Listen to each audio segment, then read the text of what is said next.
I was once talking with a man who, in many ways, would say that this particular gospel changed his life. And it happened in an unexpected place. I was on vacation, and I was standing in line to buy admission to enter a place, and he was in the same line waiting to buy tickets for his family to go, and it was actually down in Colonial Williamsburg. And so while we were waiting in the line, we were chatting a bit, and he had mentioned that he at one time had lived in Boston, and he worked for a company, and he didn't name the company, but he was a lawyer, and he was somebody who you could tell just in the way that he was speaking that he was one of those type A personalities that was always in a hurry and always had a lot of things to do. Well, one morning he was on his way to work, and as was his custom, he was going to stop at daily mass at Arch Street Shrine. And he was talking about one day when he was going to the shrine. And he described the place, the subway station that he was at, that sounded like the old Red Line station on Holly Street near where Feline's used to be. And so he was going up that escalator, and if you've ever been on that escalator, it's one of those old wooden, escalators that kind of went beep, beep, beep, beep, beep up very slowly. And then when you got to the top, there'd be a turnstile that you would leave. Well, there was a homeless man who was asleep in the turnstile, and people could not get out. And because he was somebody who was always in a hurry, he said that he went down the escalator the wrong way, went out another exit, and kind of pulled the man from the turnstile so that others could get out. And he was sure that when he did that, he was not very kind or charitable.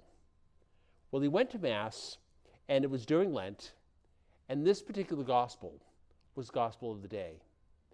And for some reason, when he heard the words about if you have something against your brother, go settle with him first, and then bring a gift to the altar. And it kind of haunted him a bit throughout the Mass. So after Mass, he decided that he was going to apologize to the man, and actually stopped to get him a breakfast and brought the breakfast to him.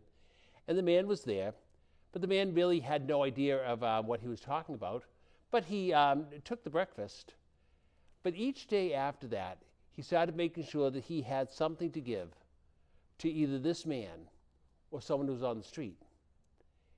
And that led to him deciding that he wanted to do more than just a nice gesture. He wanted to get involved. And so he volunteered at a shelter.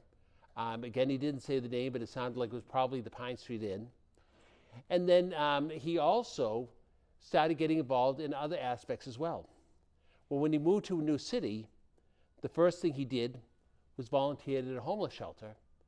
And when they found out that he was a lawyer, they started using his gifts and talents not only for serving meals and helping people who lived in the shelter, but also with a branch of their organization that worked to help homeless people transition from living on the streets to living in apartments on their own.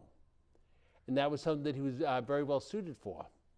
And he ended up also getting his family involved, and he mentioned that he was taught confirmation in his parish, and they would end up going and doing service projects with the homeless.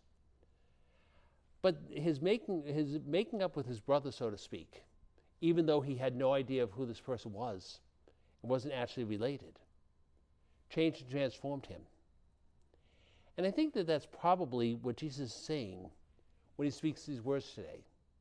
Because he's not only talking about our family relations, though certainly our family relations would be something that could come to mind, but speaking about all brothers and sisters in Jesus Christ, and how we should be reaching out and asking forgiveness where necessary, and also trying as best we can to reconcile. And when that happens, we can be transformed. And when we're transformed, we can transform the lives of others. This man who thought he was only going to be doing just a nice gesture ended up becoming very involved with helping people begin new lives. And he was doing it because it was something that he believed his Catholic faith called him to do. So I think that as we reflect on these words today and think about reconciliation, remembering that it's more than just saying I'm sorry, or it's more than just trying to make peace. It's something that opens up our hearts to transformation and to doing God's will and bring the presence of Jesus Christ in situations that we can't always imagine. So I think that this gospel today, what Jesus is trying to show us, is that reconciliation is just the beginning. And wonderful things can happen when we're open to that.